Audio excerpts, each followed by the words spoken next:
Buenas, mi nombre es Anneli. Continuando con la explicación de mi compañero, yo voy a hablar de los lenguajes de alto nivel. Sin embargo, antes de empezar voy a dar un pequeño contexto, ya que, hasta esta época solo se había estado programando en lenguajes de bajo nivel, es decir, lenguajes que eran fáciles de entender para una computadora, pero difícil de entender para el programador. Y pues la gente ya se está empezando a cansar de programar de una forma como que difícil de entender, como es el caso de Grace Hopper en 1952. Ella fue como que la primera en crear un compilador que tradujera el lenguaje ensamblador tradujera en inglés a un lenguaje ensamblador para que ella pudiera programar en inglés y ese lenguaje se pudiera traducir al lenguaje ensamblador y así ser procesado por la computadora.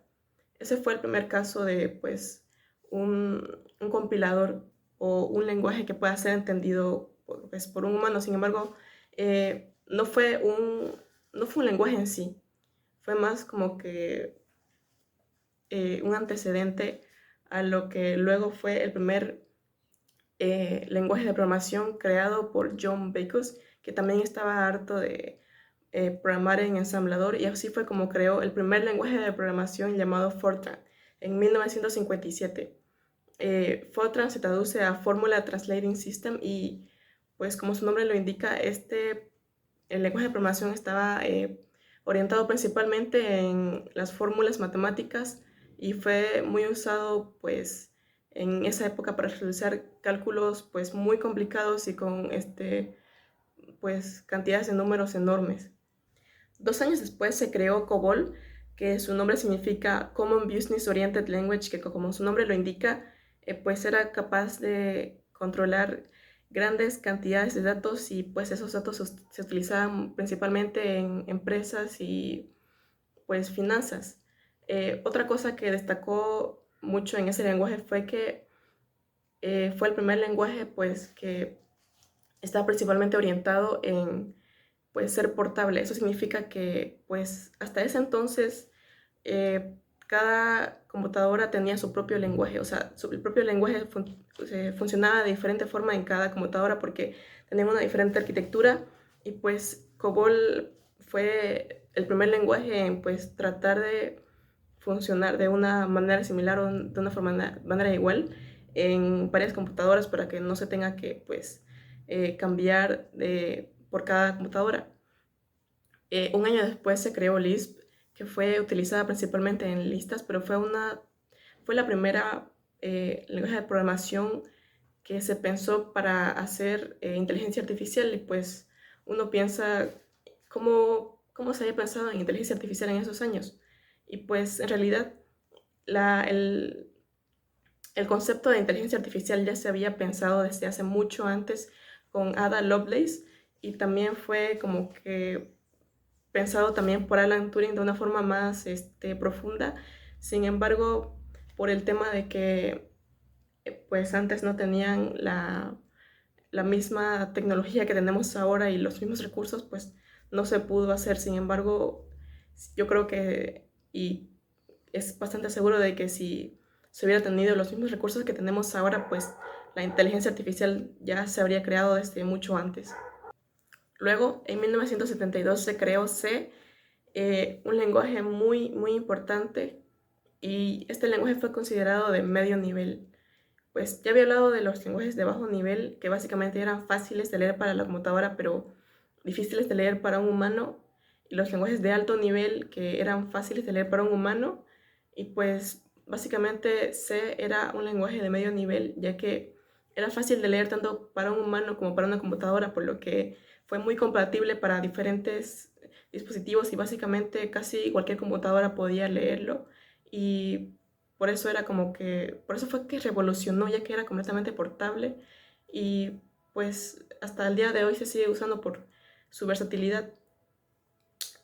Luego de eso nació la cuarta generación, que sería la programación de alto nivel orientado a aplicaciones, en la que pues se destaca SQL, que fue creado por la empresa Oracle en 1978 y pues básicamente es muy importante para gestionar bases de datos y relacionarlas como que columnas o filas y pues es como que la más atacada en todas estas, ya que, por ejemplo, si tú te empiezas a buscar en Amazon un producto, pues SQL lo que hace es filtrar los datos que te salen para que te salgan los más relevantes y pues básicamente todos los datos que te salen son filtrados por SQL y es por eso que pues es muy usado para el tema de pues organizar, almacenar y buscar datos. En 1991 se creó Visual Basics por Microsoft, que fue más que nada una evolución de Basics, que fue un lenguaje de programación usado pues más que nada para la educación. Y pues el plus de Visual Basics fue que pues era bastante visual, ya que podías crear pues tu propio código usando elementos visuales y eso hacía pues más fácil la comprensión y por eso es que se podía aprender bastante de este programa. Luego se creó MATLAB, que es principalmente usado en las matemáticas y pues más que nada en todas las ingenierías, ya que permite pues hacer cálculos. Este lenguaje de programación tiene una amplia cantidad de librerías que pues permiten hacer análisis de datos y álgebra lineal, estadísticas, procesamiento de señales y aparte de eso pues también pues ayuda a crear simulaciones que es extremadamente útil en el área de ingeniería. En general hubo muchos lenguajes de programación muy importantes en la tercera y cuarta generación, que fue las dos generaciones de las que yo hablé. Sin embargo, yo solo hablé de las más importantes por el tema del tiempo. Sin embargo, aquí voy a dejar que mi compañero Leonardo continúe con la línea del tiempo hablando de la quinta generación de lenguajes de programación. Bueno, continuando con la exposición de mi compañero, me presento. Mi nombre es Albornoz Millares Leonor Ariel, de la carrera de Ingeniería en Sistemas, primer semestre, gestión 2025. Eh, bueno, continuando, nos tocaría ver la quinta generación. Esta generación se basa en la aparición de ciertos lenguajes, como serían Prolog y Lisp, que se caracterizan por su uso con la inteligencia artificial y sus declaraciones lógicas. Por otro lado, tenemos programas como lo serían Python y JavaScript, dos programas que han evolucionado con el paso del tiempo para lograr convertirse en programas muy usados en la actualidad por sus diversas mecánicas que los convierten en lenguajes de programación muy llamativos para los usuarios. Ya, comenzando, entrando en más detalle, empezamos con Prolog. Prolog es un lenguaje de programación que se centra en la inteligencia artificial y su uso también deriva en programas que usan programas expertos en lógica.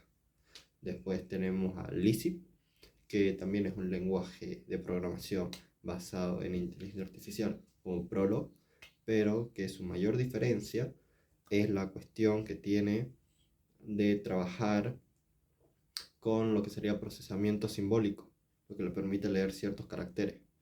Después pasamos con Python. Python es un caso especial, ya que es uno de los lenguajes de programación más llamativos, por así decirlo, a nivel mundial. Es mundialmente conocido por todos, más o menos todos deben haber oído hablar de Python. Este lenguaje se caracteriza por su increíble versatilidad y el uso de su sintaxis demasiado clara, lo que lo vuelve llamativo a los usuarios que no entienden mucho de lenguaje de programación, ya que es un lenguaje de programación medianamente básico que te está ayudando prácticamente en cada instante a terminar tu proyecto. Esto deriva, no, es, Python va más enfocado a lo que sería el desarrollo web, científico e IA. Y por último tenemos JavaScript. JavaScript es un lenguaje de programación orientado a objetos y que se usa para el diseño web. ¿A qué se debe esto? Es que JavaScript es un lenguaje que trata de darle más vida a lo que sería el desarrollo de las páginas web, con detalles, módulos, entre otros. Muchas gracias. Ahora continuaría mi compañero con la conclusión. Bueno, en conclusión de todo esto, lo que pudimos apreciar, siempre hemos buscado ser más eficaces, más eficientes, optimizar nuestro tiempo, poder tener recursos a la mano Y esto solo se busca cuando la persona agarra algo que ya está hecho normalmente y lo mejora. Y esto va sucediendo desde todo el tipo de inventos y todo tipo de proyectos. Solo que acá la mayoría de aportes han sido de personas muy inteligentes, de genios, de mentes incomprendidas.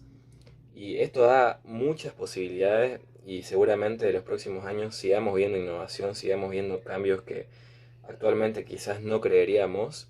Y espero que les haya gustado todo el video en sí. Se hizo con la intención de que se entienda, sobre todo, que no sea tedioso. Y eso, espero también su like, su comentario, opiniones constructivas cuanto menos. Y bueno, hasta la próxima.